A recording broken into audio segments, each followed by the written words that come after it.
ba bawal kasi yun sa batas, yung mga bata? Pag nakikita kayo ng Coast Guard, Taguan, papasok sa lalong makina. pinangakuan ng trabaho at maayos na pamumuhay sa barko. Subalit nung huli, nagsisi.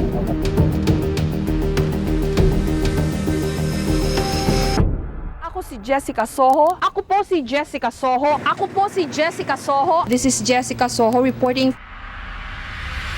Balikan natin ang paghahatid ko ng serbisyong totoo bilang isang journalist. Hingi ata ako, mama. March 1989 nang una naming tangkaing marating ang Isla ng Pag-asa. Gaya po ng inyo nakikita, tayo ay nakasakay ngayon sa isa sa mga tangke. Paano kaya sila magpapasko dito, no? This is Hickam Air Force Base here in Hawaii. Ito rin tiyak ang gustong paniwalaan ng marami sa atin. To see is to believe. Samahan niyo po kami sa isang natatanging paglalakbay.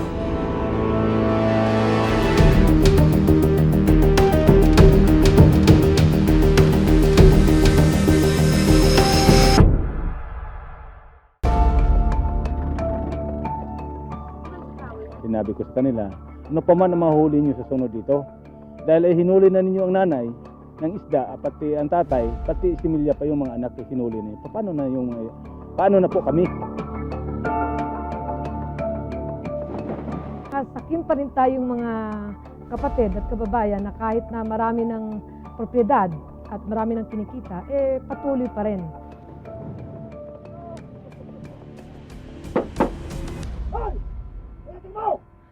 Iilan na lamang ang mga natitirang mayamang mga pangisdaan dito sa ating bansa. Napakaswerte ng Palawan dahil hindi lamang ito biniyayaan ng angking ganda, kundi maging ng mga mayamang karagatan. Ngunit maging dito hindi na bago ang mga salitang pulbot-pulbot, putok, sayanay, at muruani. Mga mapanirang paraan ng pangingisda na dito'y nagiging laganap na rin. Ako po si Jessica Soho at ito ang Eyewitness. Samahan niyo po kami at suriin natin ang iba't ibang paraan ng illegal fishing.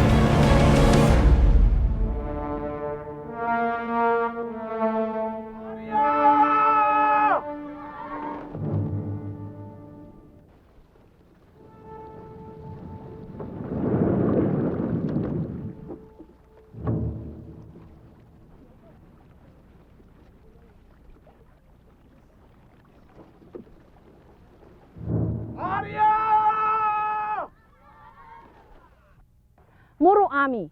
Akala natin matagal na itong ipinagbawal at sa pelikula na lamang napanood.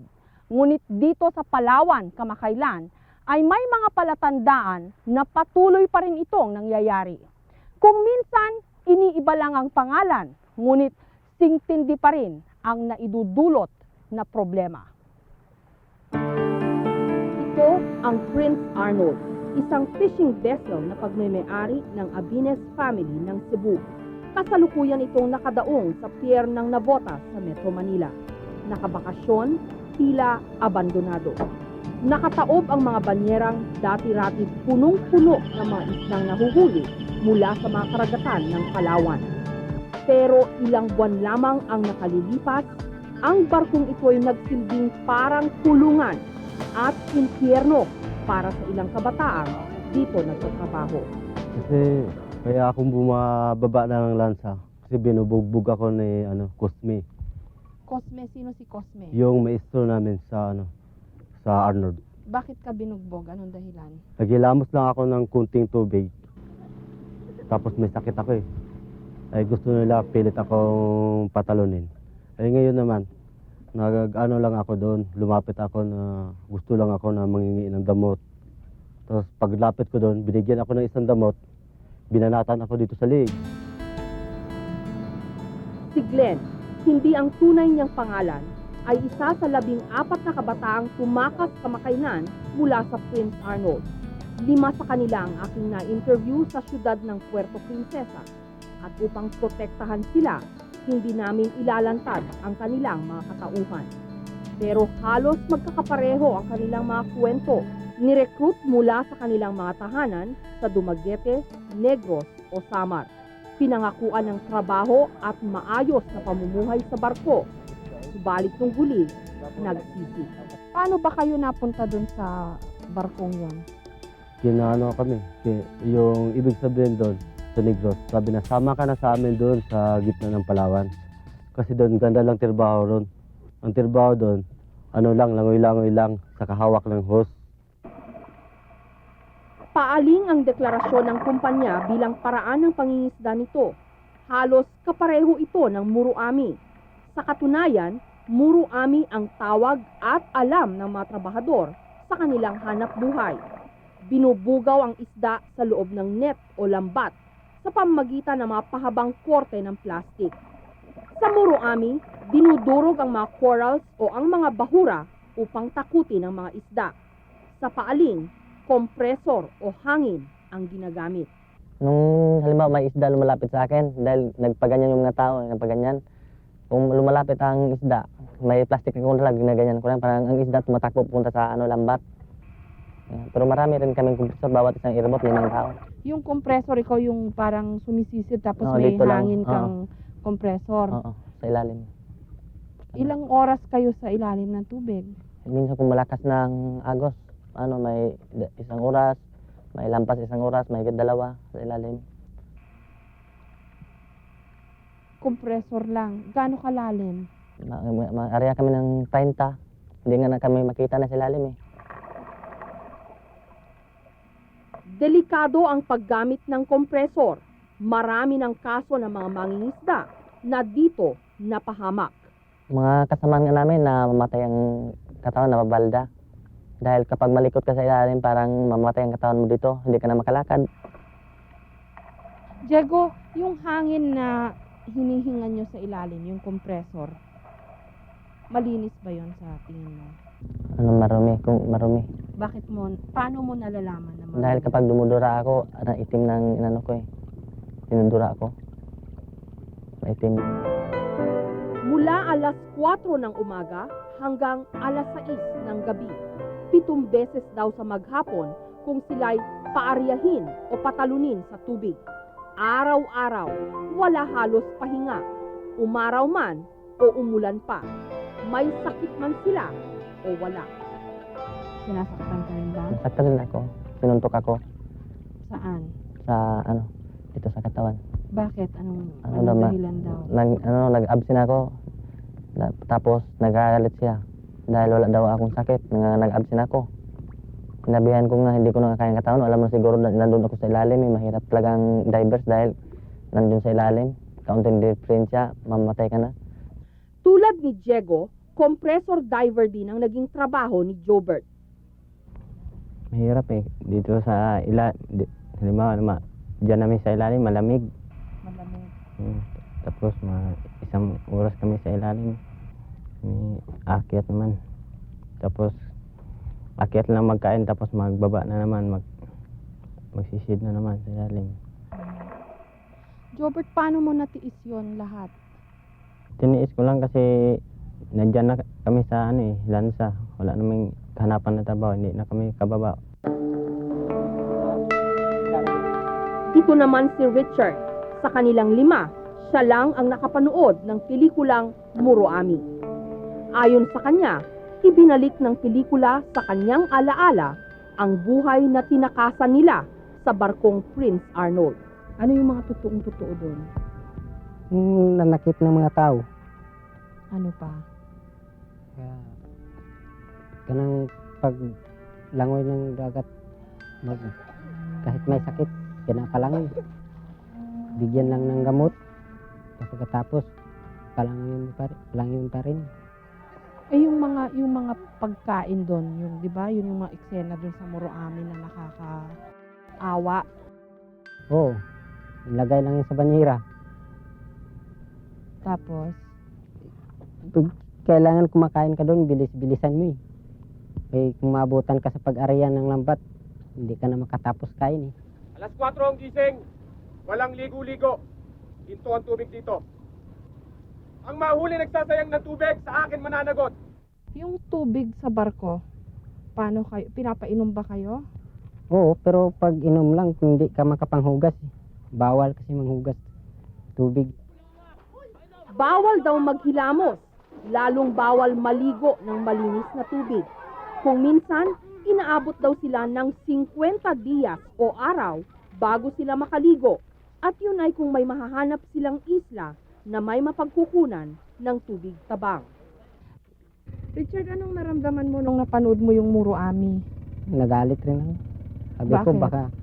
Sabi ko, ganyan talaga ang mga Murami. Kung mayroong mga tauhan, sinasaktan eh. So, yung totoong-totoo pala yung mga nandun, ano? Oo. Taong 1986, nung ipinagbawal ng gobyerno ang Muro Ami. Ito ay matapos may palabas ng isang American TV network ang kanilang expose tungkol sa Muro Ami operations dito sa Pilipinas. Tinumbok ng expose ang issue ng child labor. Pero sa Prince Arnold, nagulat ako sa inihayag ni Randy, isa sa mga tumakas. Anong edad mo noong kinuha ka? 13. Marami rin bang mga bata na katulad mo doon sa barko? Ilan kayo sa tansya mo? Ilan bata? 40. 40. Anong edad? 13, 14, 12, 15, 16. Di ba bawal kasi yun sa batas, yung mga bata? Pag nakikita kayo ng Coast Guard, hindi kayo... Taguan. Anong ginagawa? Taguan. Pasok sa lalo makina. Tinatago kayo sa makina para hindi makita ng Coast Guard. May mga kasamahan ka na bang namatay? Ilan? Pila? Isa. Anong kinamatay niya? Ibuto yang ko sa taas. Nagisaksak na sa kuan sa makina. Buto di. Wala birahan ay sa mga kuan taas ng gatang. Sagyaan ra lagi matay. Randy, kwento mo sa amin kung ano nangyayari pag may namatay na kasama ikaw. Wala yung matay, ilang ko nag-ice. Kasi nana yung hatod po ulit.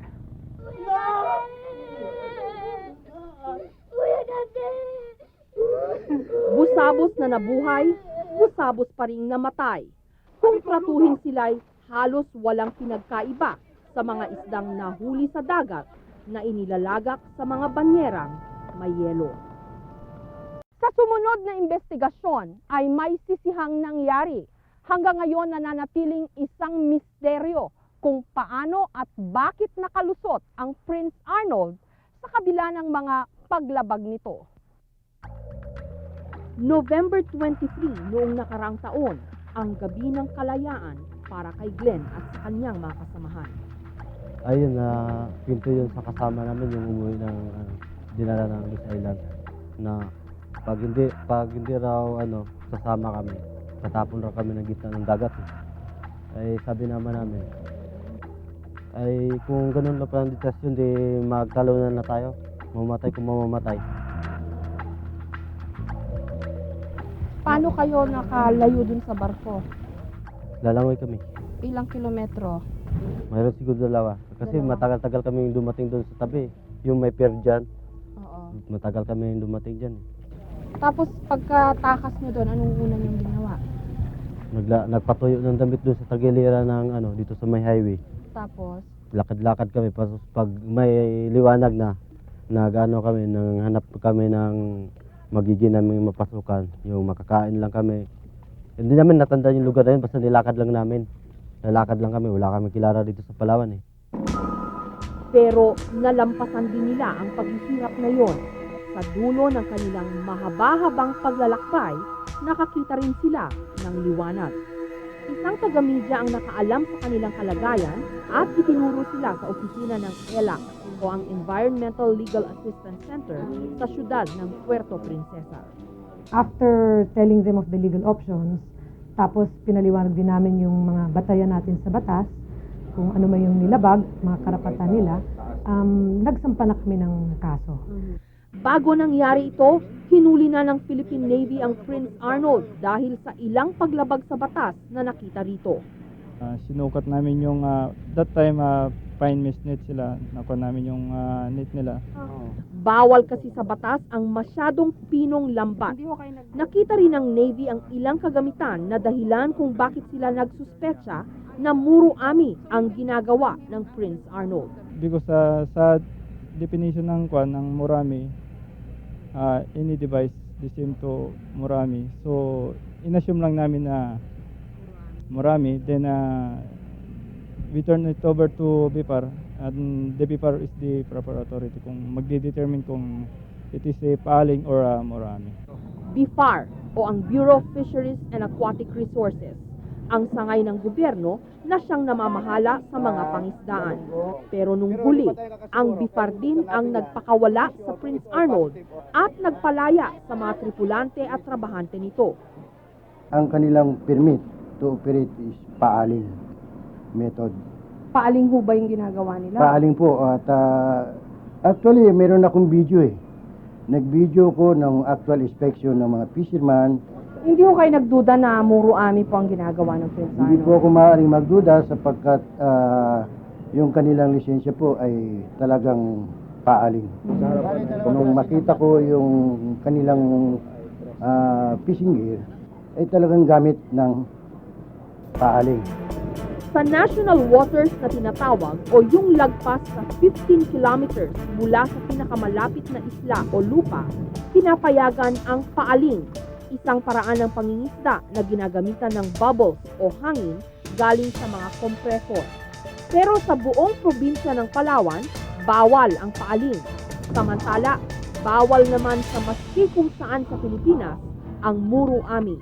Ang paraan naman ng pangingisda na halos tulad din ng paaling, subalit kung saan dinudurog ang mga corals upang takutin ang mga isda patungo sa lambat. Ang problema, ang batas mismo ang tila ginagawang lusot ng mga fishing operators. Sa totoo lang, dito sa Palawan, more than 4 years na. In fact, from Bantay Palawan's records, marami nang nahuhuli na nagmumuro-ami, pero yung kanilang permit, paaling. Madalas daw kasing gumagamit din ng pabigat o tingga ang mga paaling operators sa pagbugaw ng isda na nakakasira din ng corals. At laganap na. Pero ang tanong ay kung paano at bakit nakalusot ang Prince Arnold, gayong sa pananaw ng Navy ay merong sapat na ebidensya laban dito. Alam mo yung storya dito, yung Navy personnel na humuli, una mo nang pumunta sa BIFAR, yung Bureau of Fisheries and Aquatic Resources na OIC nila dito, yung officer in charge. Pero ang nakakalungkot kasi, sa halip na tulungan sila, pinakawalan yung commercial fishing vessel. Kaya napilitan yung Navy rin humingi ng tulong. Ang BIFAR na siyang dapat humawak at nagpupursige sa mga kasong tulad nito, ang siya ngayong sinisisi. Isa sa mga question nila sa akin, bakit kung araw ni-release ang Prince Arnold? Actually, kasi ganito yan. Meron silang abogado. Ngayon, dumating na ng 4 days. Walang naisasampang kaso. So, ang ginawa na nga ang gusto ng abogado, sampahan ng kaso yung Navy. O, ibig sabihin, dala na kami lahat. Kaya nyo na ho ni-release. So, ang ginawa ko, doon nga sa investigasyon ko, sa nakikita ko naman na talagang, kasi kung ang kaso ay administrative, pwede namang bitawan ng lansya eh. Total, kung sampahan naman ang kaso eh, pwede namang isyuhan ng suplina ang may-ari ng lansya at saka yung kapitan ng lansya kung talagang meron silang violation. Nakasaad sa certification ng BIFAR na nagpalaya sa Prince Arnold at crew nito na kulang ang ebidensya. Ngunit sa report ng Navy ay naka-itemize pa ang mga ebidensya. Isa pang malaking misteryo kung paano at bakit hindi nadiskubre ang di umano'y mga batang-bata na trabahante ng Prince Arnold. Ano sabing may bata raw kayo? Dapat hindi kayo papaboard na kayo. Alam nila kasi ang mga bata nga kapag makita sa mga Coast Guard nga dadalhin eh. Kaya nga pinatago sa manager namin, nandun sa ilalim. Pero ilan ang bata na nagtatrabaho doon? Lang mabilang basta maraming bata yon. Bakit gusto nila ng mga bata? Wala na kasi silang tao makukuha eh. Puro mga bata na lang. Oo, kasi kaya nga, ang mga tao, siguro ang mga tao, alam na siguro ang mga trabaho ganyan dahil mahirap tapos maliit pa ang kita. Kaya nga, ang nagsama, mga bata na lang. Si dating Vice Governor Apolonio Abines ng Cebu ang may-ari ng Prince Arnold. Muro Ami ang dating negosyo ng mga Abines, pero noong ito'y pinagbawal, paaling naman ang kanilang napagbalingan. Pinabulaanan niyang meron siyang mga trabahanteng menor de edad. Huwag may mag-recruit at minors, ha? Yes. Huwag may mag-recruit at minors. Because we stick on the, itong strict regulation of the Bureau of Labor. Kung naa sila karon diha, dili, sala na nila, huwag nakapresentar sila, nakapresentar sila o gawa sila sa birth certificate. Hindi rin daw totoo na minamaltrato ang mga trabahante. Among palisiya, nga kinalang pakado nag-eksakto. Oh. Unya, huwag mong sakit to, di pa dapat nga sa Manila. Anong pinapakain sa inyo? Mais lang po. Ulam. Anong pinapaulam sa inyo? Isda, pero durog-durog na yung isda eh. Para ng pagkain ng baboy nga. Tungkol naman sa di umano'y mababang pasweldo, Binibigyan lang kami 1,000. ilang buwan yon? Isang taon yun. 1,000 sa isang taon na Oo, pagtatrabaho? Yung 1,000 raw, iiwan daw doon sa mga, yung magulang namin. Ewan ko lang kung totoo kung binibigay nila, ho. Ako mismo ang tanaw sa pag-liquidate silang income. Kami duha sa akong anak. Ni Judy. Kaya ron din Ay para walay inuntang dili ba paingon lang sa mga dagko sa buko. 3 kaso ang inihanda laban kay Abines. Illegal fishing, mga paglabag sa labor laws, at child abuse. Do you feel unfair ang pagtratar sa coverage ninyo sa nahitabo ni Sol? Di na lang kumingon. Di na lang ko. Pasag din na lang. Kay ang panahon naman gawin mo yung panahon naman mo usgala na. Then let the justice prevail. Kung sa'y makita nito, ako sa akong tanawin na I conduct my own investigation. Di man tinuod ang tanang allegation. Samantala'y takot ang mga binatilyo na umuwi sa kanilang mga probinsya dahil baka raw sila balikan ng mga nag-recruit sa kanila. Dito raw muna sila sa Palawan, naghahanap ng mapapasukan. Kung pwede nga lang daw, malayo sa dagat kung saan naghirap sila ng matagal. Hindi na kayo sanay sa lupa. Parang masakit na nga ang tail na paa namin ilagay sa lupa eh. Kung wala na kasing parang manipis na namin, ang paa namin. Anong nakikita mong magiging buhay mo ngayon? Hirap pa rin po. Hirap pa rin buhay ko. Kaya nga sinasabi ko, gusto ko lang makakita ng mas maganda pang trabaho. Kung makita mo si Abines, may gusto ka bang sabihin sa kanya? Ano? Nagalit na ko niya. Kagabi, malinaw ang mga bayulasyon. Maliwanag ang ilaw ng mga basnig. Malalakas ang putok ng mga dinamita. Matagal na itong nasasaksihan ng mga taga rito. Ang ipinagtataka lamang nila ay kung bakit tila nagbubulag-bulagan ang ilan sa mga kinaukulan. Isang gabi, saksi kami sa isang anti-illegal fishing operation. Kasama namin ang isang team na pinabibilangan ng mga maliliit na mangingisda at ng mga taga-PNP. Sa gitna ng South China Sea, malapit sa lugar na kung tawagin nila'y Tres Marias, kami pumalaot. Nagpaputok ng barila mga pulis upang takutin ang mga lancha. Kingfisher ang pangalan ng lanchang ito, kasama ang isa pang basnig na taga-ilaw. Super light o magic light ang pangingisda nila. Sa dilim ng gabi, ang malalakas na ilaw ang umaakit sa mga isda papasok ng lambat. Sakop ng municipal waters ang pinangingisdaan ng kingfisher nung gabing yon. Ayon sa batas, bawal dito ang mga malalaking fishing boats dahil inuubos di umano nila ang isda na nakalaan para sa mga maliliit na mangingisda. Wala rin sa regulasyon ang sukat ng lambat. Masyado raw itong pino, kaya't maging ang mga similya at maliliit na isda'y nasuyod nito. 10 banyera ng isda, karamihan galunggong at tamban, ang huli ng kingfisher nung gabing yon.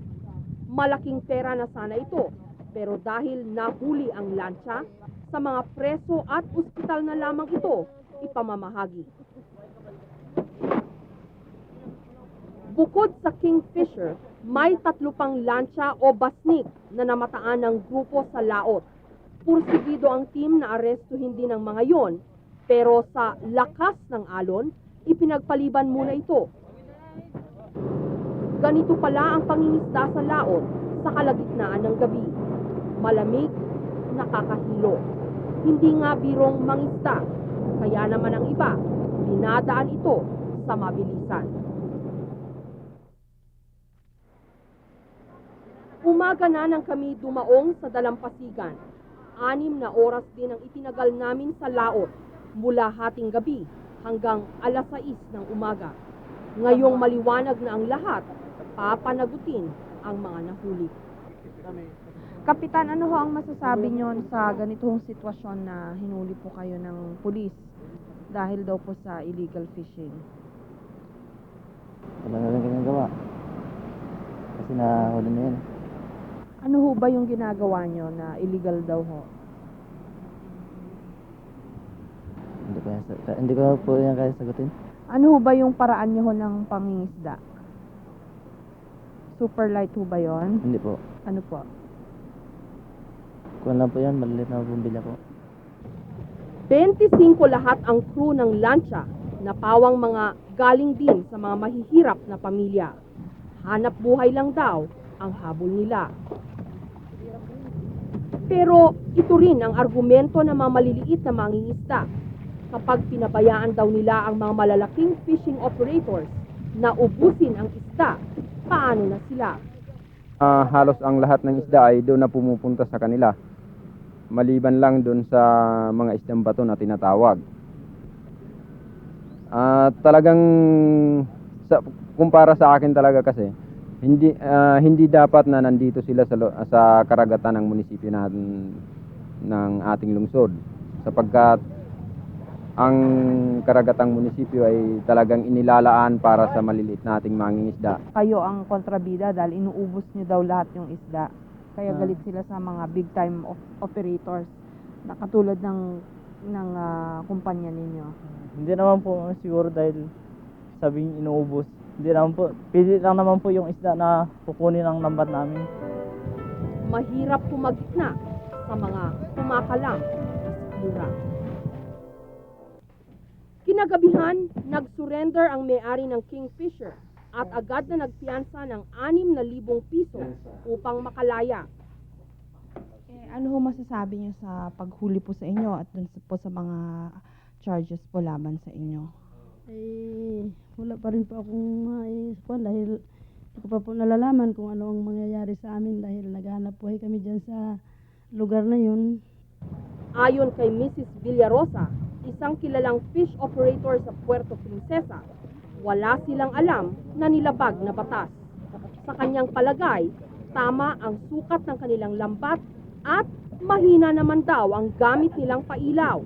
Mga bagay na napabulaanan ng aming nasaksihan mismo. Dahil yung hinuhuli namin na isda, galunggong, ang kanila naman iba.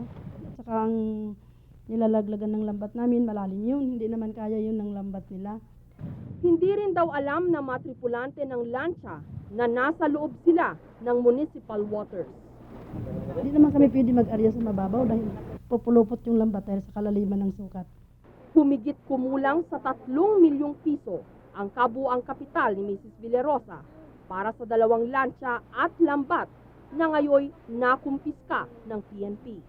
Hindi niya ngayon malaman kung paano niya mababawi ang kanyang naipundar. Papatuloy pa ho ba kayo sa inyong negosyo gayon hong ganitohan nangyari sa inyo? Hindi ko rin malaman dahil ang mga tao ko nalungkot sila dahil yan lang ang hanap buhay nila. Hindi ko rin sila maiikwan dahil kung ako rin mapaparusahan. Kaya hindi ko rin malalaman kung paano pang magiging kalabasan ng aming pagkatapos ng maiikwan kami. Sinubukan ni Mrs. Villarosa na makiusap kay Attorney Gerty Anda, isa sa mga environmental lawyers na tumutulong sa kampanya laban sa illegal fishing. Bigyan naman ninyo kami ng konsiderasyon kung sakali na kung nagkamali kami, hindi sa sunod, hindi na mag-aano ulit doon. Pag-uusapan kasi haharap naman tayo sa korte. Pero buo ang loob ng abogado. So medyo nagtatalo rin yung isip nyo at saka yung puso nyo pagka ganitong mga sitwasyon.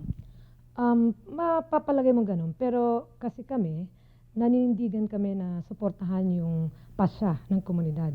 Kasi dito, Jessica, ang inisyatiba nagmula sa mga maliliit na mangingisda na matagal nang naginaing sa problema ng yung ang rapid fish depletion. No? Laging ang guiding principle nyo, you side with nasa panig kayo ng mga mas maliliit. Nasa panig ng mga mas maliliit na mulat ukol sa kanilang karapatan at sa kanilang tungkulin na mga laga ng ating likas yaman. Sa obserbasyon ng mga NGOs at base rin sa records ng Philippine Navy, ang karaniwang lumalabag sa batas ay ang mga commercial fishermen o ang mga malalaking mangingisda. May mga sakim pa rin tayong mga kapatid at kababayan na kahit na marami ng propriedad at marami ng kinikita, patuloy pa rin. 8 oras ang layo ng bayan ng Taytay mula dito sa syudad ng Puerto Princesa. Mahirap ang daan pero napakaganda naman ng mga tanawin.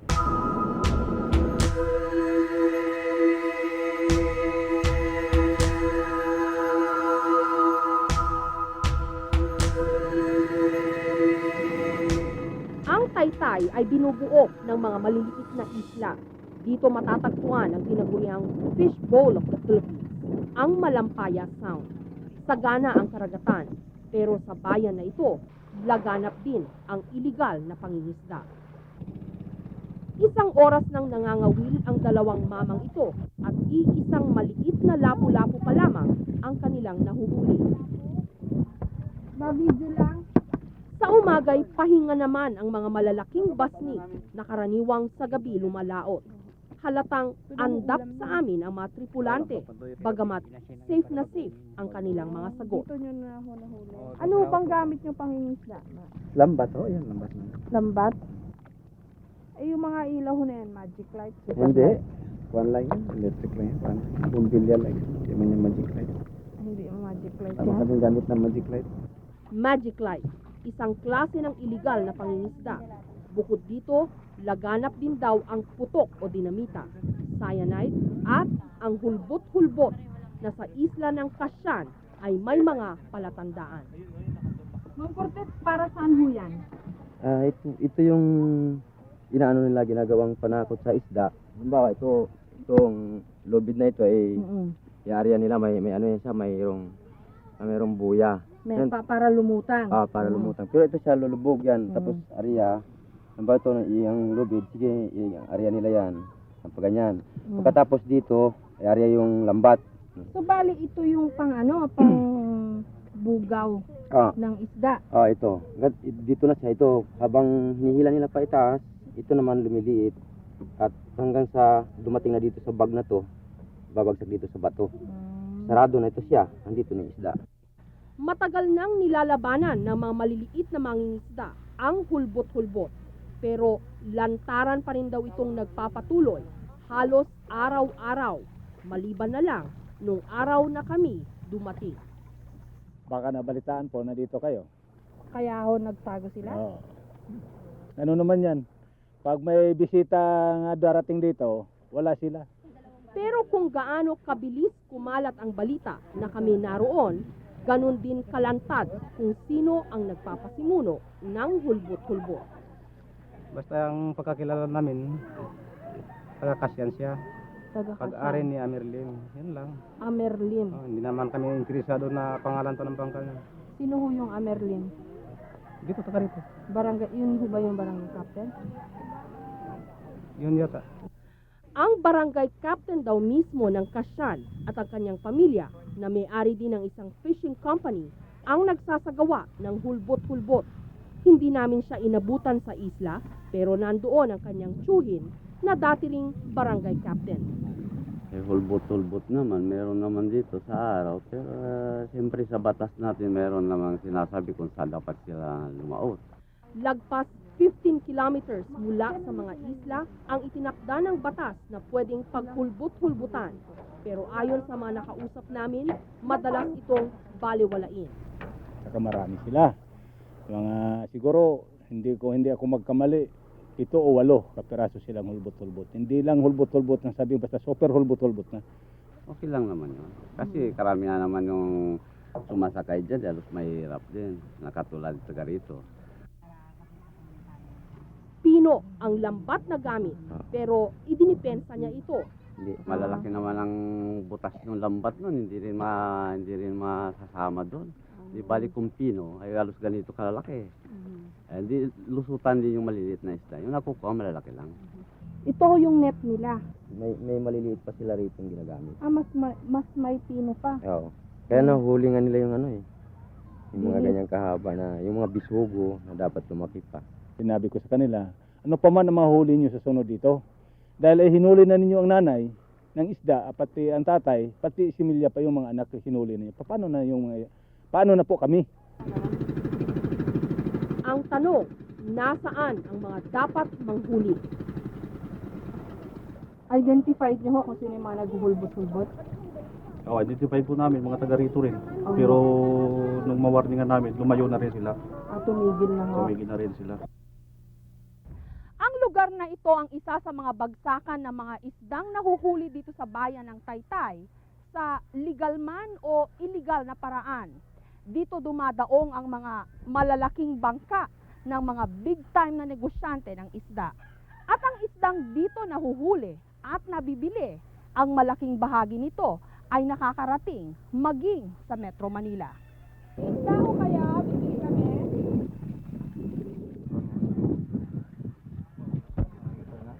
Bibili ko kami isda. Saan huhuli yan, ma? Kawil. Sa kawil? Oo ba, sa kawil lang ito. Lambat. Lambat din ba? Walang huli sa hulbot-hulbot. Ibang klaseng palengke ito, nakalutang sa tubig. Kung saan-saan nakakarating ang mga basnig na tulad nito sa pagbili at pagbenta ng isda. Mindoro, Palawan, Maynila. Parang malaking freezer ang ilalim ng bangka. At dito makikita kung gaano kaswerte ang lugar na ito dahil sa yaman ng karagatan. Pero dito mo rin makikita kung gaano na kalala ang problema.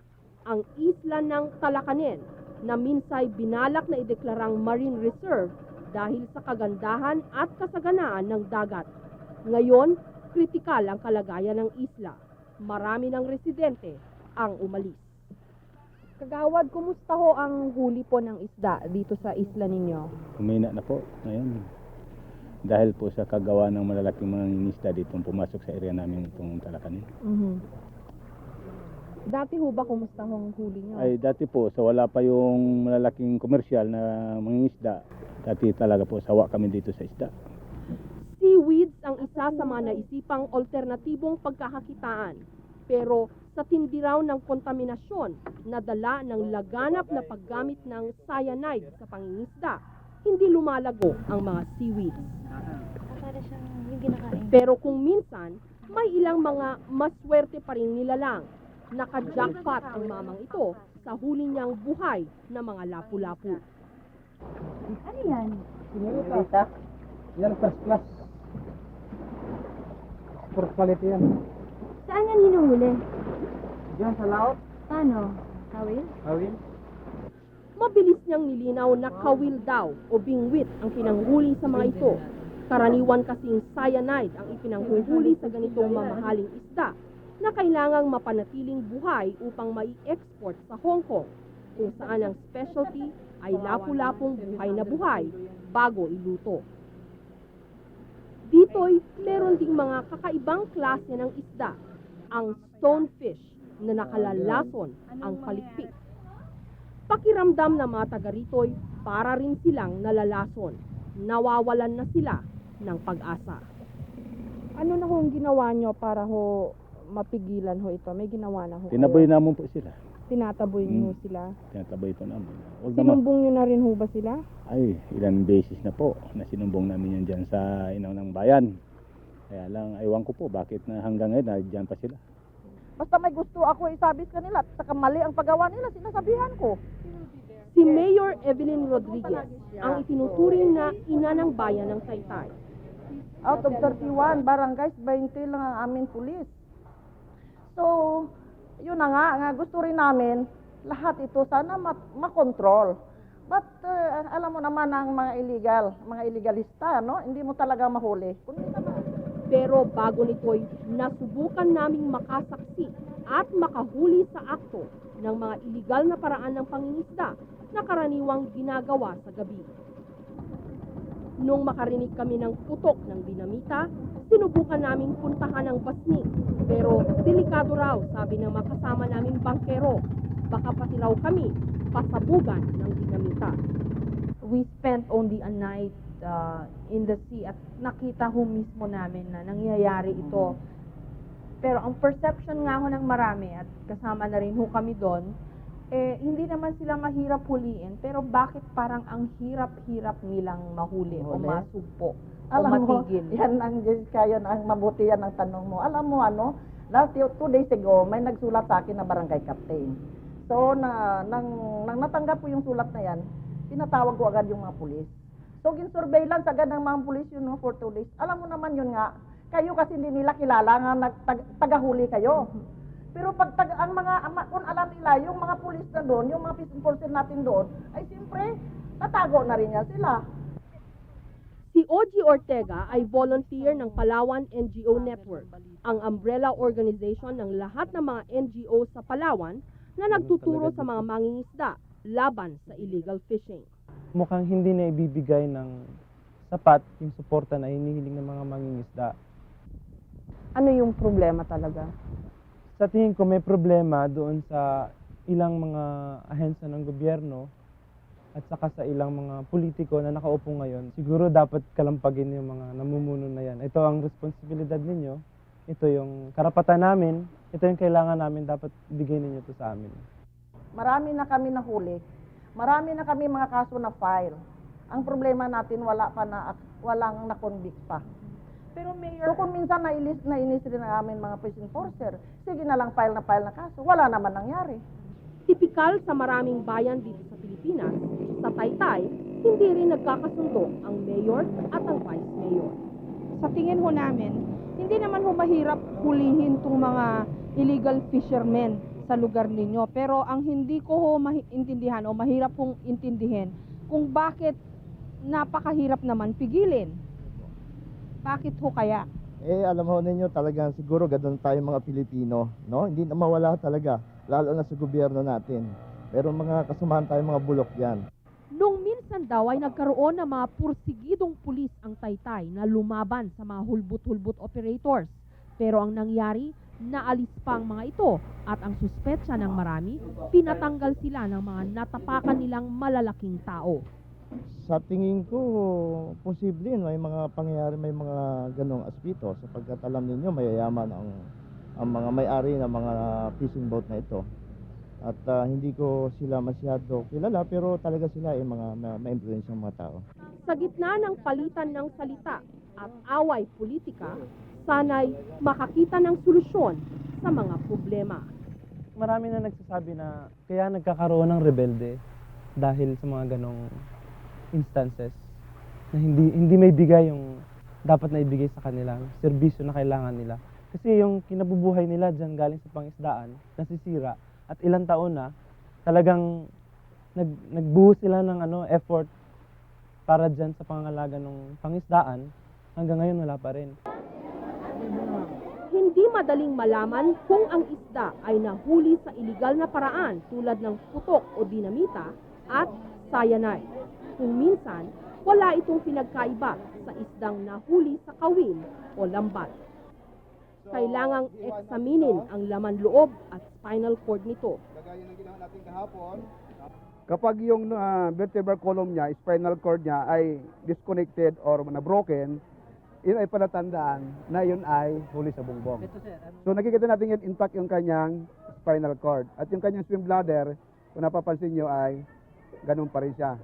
Kapag sobrang pula ang hasang ng mga isdang bato tulad ng lapu-lapu, posibleng palatandaan raw yon na baka ito ginamitan ng cyanide.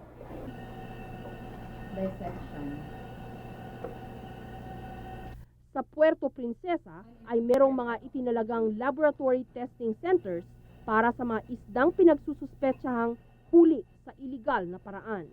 Ang malungkot nito, marami raw sa mga dinadalang samples dito ay kadalasang positive sa dinamita o cyanide. Napaka-aktibo ng kampanya para sa kalikasan sa Palawan. Puspusan ang pagsisikap ng maraming NGOs upang isalba ang anumang natitirang yaman ng dagat. Bagamat kung minsan, nakapanlulumo ang mga pangyayari. Nakita namin ito,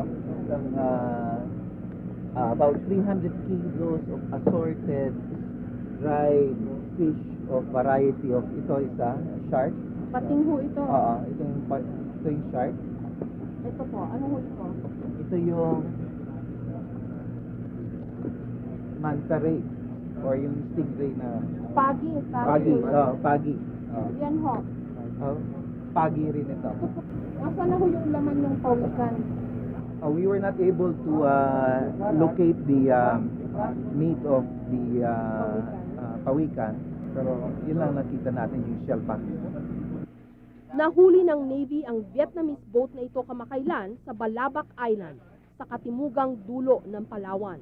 Mukhang hindi lang basta isda ang habol nila, kundi pati ang mga endangered species. Sa totoo lang, yung area ng Palawan, karagatan dito ay doble pa ng laki sa lupain dito sa Palawan. Mas maraming tubig. Kaya sa resources namin, talagang nahirapan kami na para talagang bantayan ng buong Palawan. Ang Palawan na lang halos natitirang fishing grounds na marami talagang mahuhuling isda. So siguro katulad ng kasabihan, dito maraming mahuhuli. So dito nagiging marami rin ang naghahangad na gumamit ng mga illegal na pamamaraan kung paano mas maraming mahuhuling isda sa Palawan. Musta huhuli? Maganda ha? Ganito rin ang aking napansin sa aking pagsuri sa problema ng illegal fishing sa Palawan. Ito ho yung tamang butas ng net, medyo malalaki. Anong diameter ho nito? 5 and a half. So, malalaki ho. Legal ho ito, ano ho? Sa pangkalahatan, ang mga maliliit na mangingisda ang tila mas mulat sa batas at kahalagahan ng pangangalaga ng yamang dagat. Sila ang sumusunod sa batas. Gaano man ito kahirap. Gaano man sila kahirap. Maano ho ito? Maganda ho huli nyo ngayon? Mahina. Mahina ho? Mga magkano lang ho kikitain nyo ngayon? Pinakamataas na po nitong 4 na ran. Sa 150 pesos na ginastos nila sa krudo ng bangka, 250 pesos lang ang kanilang kikitain. Pero sapat na raw ito sa kanilang simpleng pamumuhay. Samantalang ang mga malalaking fishing operators, kung makapangisday, para silang mauubusan. Hindi masama ang progreso. Sino ba naman ang ayaw umunlad? Sana nga lang, ang kapalit nito'y hindi ang kasiraan ng kalikasan at hanap buhay ng mga maliliit na mamamayan. Last frontier ang tawag sa Palawan. Huling alas na natin ito pagdating sa yaman ng ating mga karagatan. Kapag patuloy pa rin itong masilap o maubos, kinabukasan natin nangangamba. Ako po si Jessica Soho at ito ang Eyewitness. Pangalagaan po natin at pagyamanin ang ating mga karagatan.